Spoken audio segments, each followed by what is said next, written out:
Next topic है हमारा, आज हम लोग क्लास 4th में पढ़ेंगे। कल हम लोगों ने किसके बारे में पढ़ा था? हमने सबसे पहले कल फोर्स के बारे में पढ़ा था।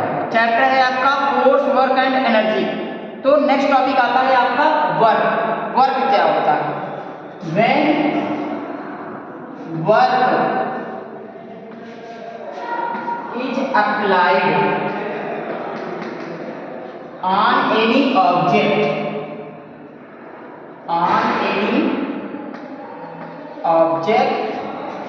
work has been done।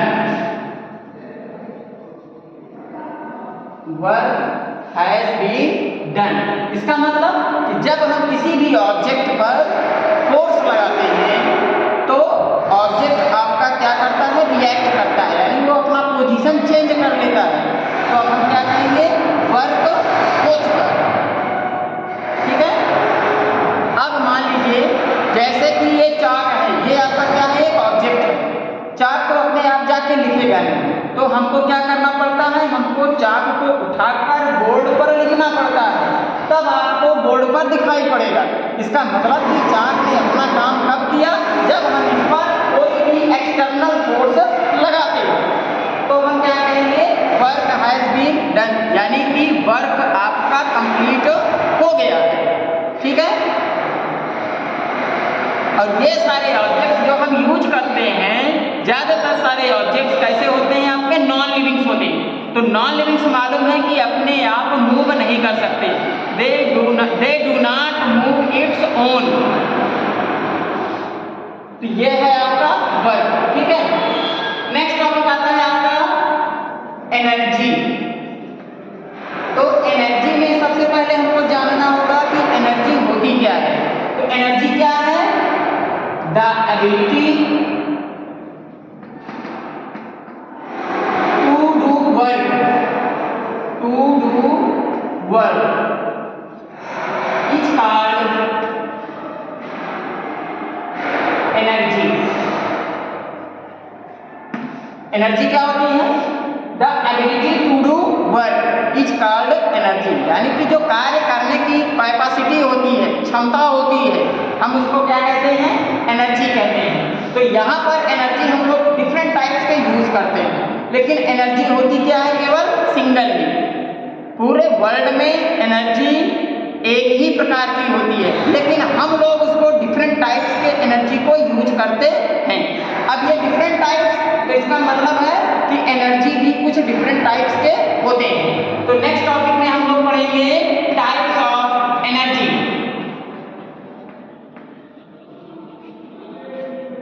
Types of energy. तो टाइप्स ऑफ एनर्जी में सबसे पहले हम लोग पढ़ेंगे हीट एनर्जी।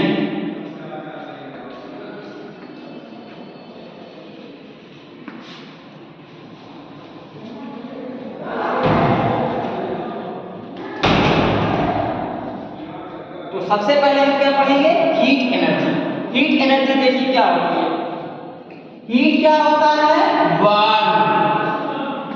कौन सा ऑब्जेक्ट कितना गर्म है, कौन सा ऑब्जेक्ट कितना ठंडा है, ये डिपेंड करता है उसके टेम्परेचर पे। तो हीट क्या होगा? जैसे जब हम किसी भी ऑब्जेक्ट को टच करते हैं तो ऑब्जेक्ट आपको या तो गर्म लगेगा या फिर ठंडा लगता है। ये गर्म और ठंडा का जो प्रोसेस है,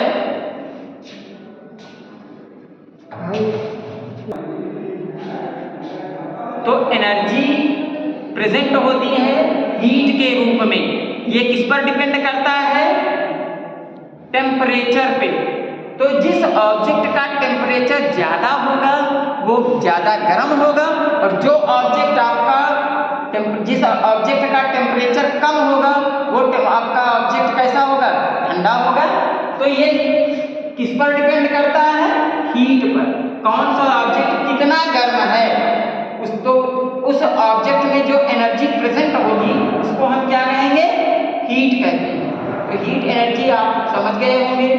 नेक्स्ट टॉपिक आता है आपका लाइट एनर्जी। नेक्स्ट टॉपिक है आपका लाइट एनर्जी। लाइट एनर्जी क्या है? देखिए कुछ एनर्जी ऐसी होती हैं जिनसे लाइट भी रिलीज होता है, यानी कि जब हम बल्ब को ऑन करेंगे तो बल्ब ग्लो करने पर उससे हीट भी प्रोड्यूस होता है और साथ ही लाइट भी प्रोड्यूस होता है। तो बिना किसी लाइट के हम किसी भी ऑब्जेक्ट को देख नहीं सकते। तो यहाँ पर लाइट का काम क्या है? लाइट किसी भी ऑब्जेक्ट को विजिबल करता है। विजिबल का मतलब कि ये लाइट की वजह से ही हम किसी भी ऑब्जेक्ट को देख सकते हैं।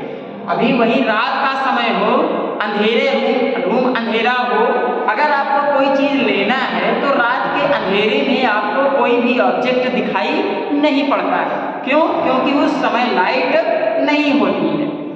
तो ये है आपका नेक्स्ट पॉइंट इसमें है। तो यहाँ पर इसका मतलब है कि लाइट और हीट दोनों एक प्रकार के क्या है? एनर्जी होते हैं। ठीक है। नेक्स्ट पॉइंट में हम लोग पढ़ते हैं